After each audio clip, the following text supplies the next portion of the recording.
Another spring legislative session chock full of last-minute bills dropping on lawmakers' desks. Our Spotlight Politics team breaks down what passed and much, much more.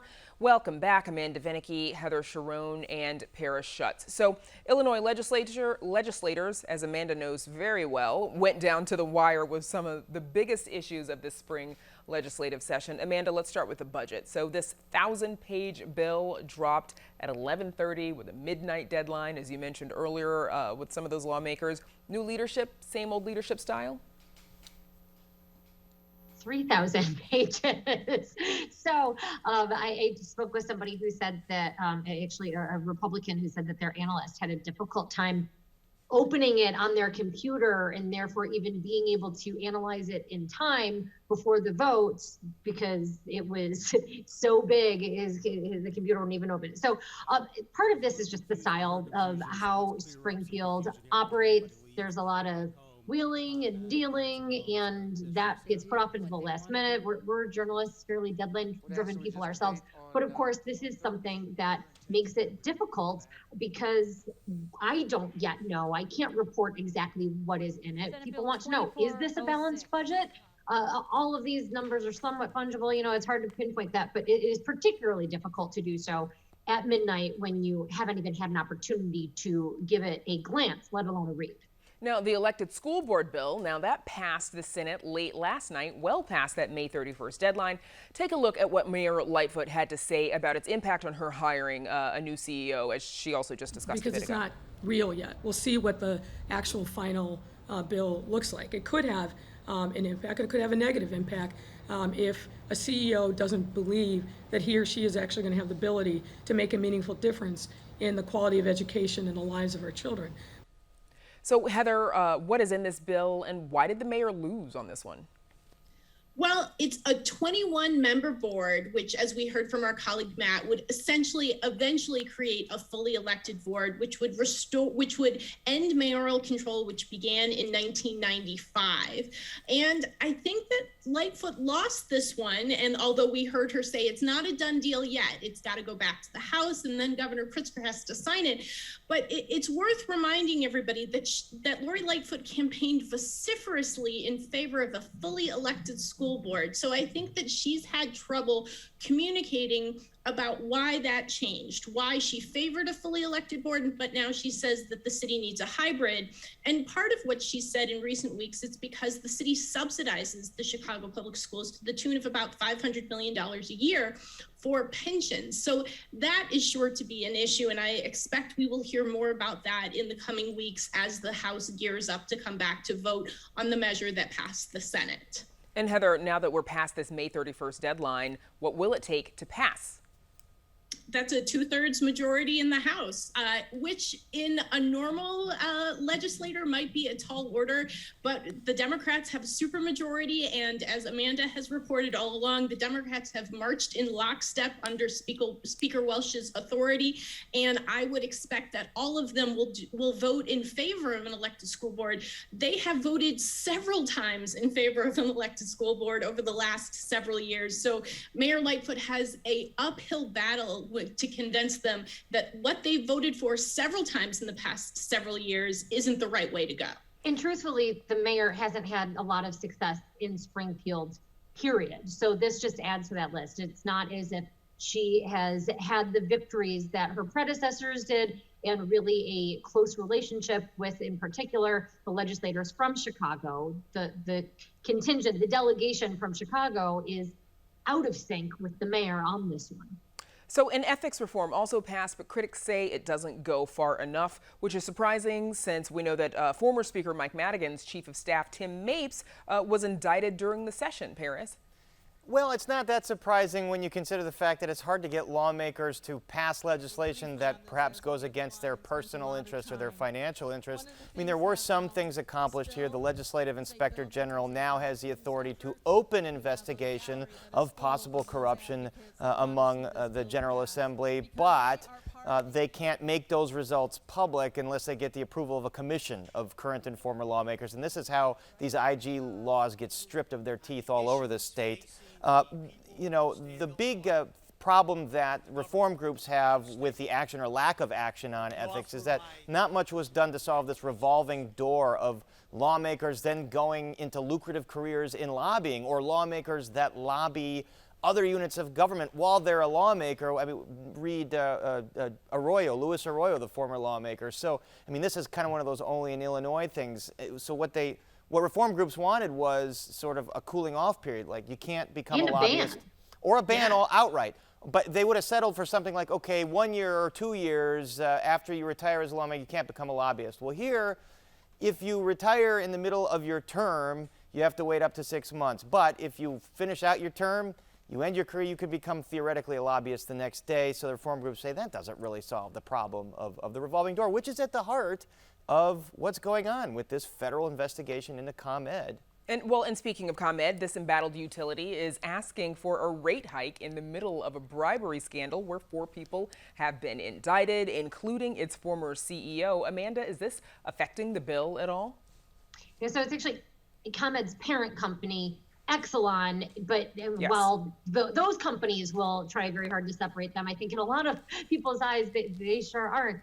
And that includes in the General Assembly, or at least in the public, because yes, how can that not cast a shadow over all of these things?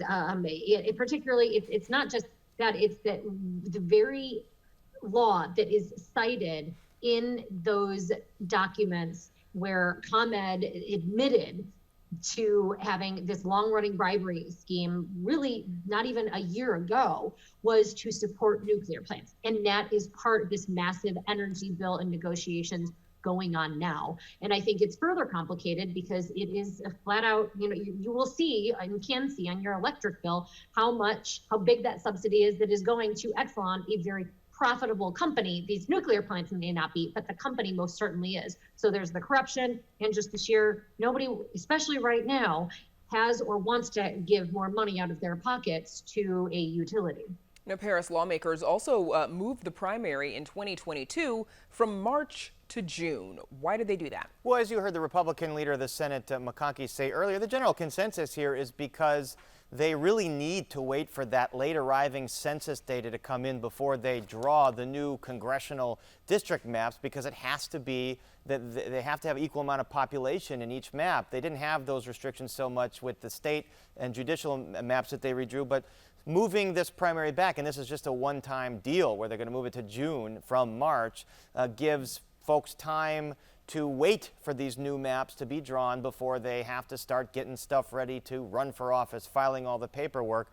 So it was an accommodation for that. And it's hard to imagine Illinois is going to be very influential in the next primary election if the primary is that far, into the summer. You've heard folks talk in the past that Illinois should become one of the first primary states so that it plays a bigger role in the primary, because Illinois is the most representative state population-wise of the entire country. So this is kind of the opposite of that. Now, Heather, here's something that you wrote about just yesterday. The new term for alderman is now alderperson. Go on. That's right. So alderman is not a gender neutral term, and a full 30% of the Chicago City Council is female, and it has been, wait for it, 50 years since the first women were elected to the city council. So this big elections omnibus bill would change the formal title from alderman to alderperson or alderpeople. And there are some aldermen who are very excited about this. And one of them, Alderman Andre Vasquez of the 40th Ward, had actually introduced a non-binding resolution several months ago to change the formal title to alder. That didn't really fly with his colleagues, so this seemed like the next best thing, but it caught many aldermen that I spoke with this week off guard that it ended up in this bill. The mysterious ways of Springfield, you got to keep a close eye on it every single second. Surprise! Yeah. So both the city and the state are on track for full reopenings as COVID-19 infections remain low. Amanda, the CDC has recommended that people don't get tested if they think they have the coronavirus. This refers specifically to those who have been vaccinated. But could the infection rate actually be higher? I am no epidemiologist, but who knew? But I mean, so theoretically, yes, but clearly the CDC is making this because of this sort of recommendation, because that is not really the suspicion. More and more people getting vaccinated. We've known that was going to bring things down. So this is the PSA journalists. We like to, of course, remain as objective as possible, but in this case, it's all over. Get that vaccine. Okay, so earlier we talked about the bill offering a shot in a beer was signed today by the governor, and the governor wants to give out lottery tickets as incentives for folks to get vaccinated. Heather, any evidence that these kind of tactics might work? Yes. So Ohio was the first state to institute a vaccination lottery, and they saw a 45% increase in the number of people who got vaccinated after the governor announced that maybe they could win $1 million, or if they were in high school, a full ride to a state university. So it's clear that there are some people who are waiting to make it worth their while. And starting on June 10th, if your favorite watering hole is participating in this between the hours of 6 p.m. and 10 p.m. and you are of legal drinking age, you can bring your vaccination card and demand the boozy drink of your heart and celebrate at least the end of the pandemic for you, hopefully personally. Sounds like some people will be making plans then. So relative good news for the start of the summer. The number of murders over the Memorial Day weekend was 3. Relative good news. Take a look at what Superintendent David Brown said about the work of violence interrupters. Some of our neighborhoods that are increasingly more violent than others, they're there till 2, 3, 4 o'clock in the morning with our Chicago police officers intervening in ways that Chicago police officers can't. Now, Heather, we know violence interrupters and community partners have been active in years past. What is it that made the difference this past weekend for that decrease in murders?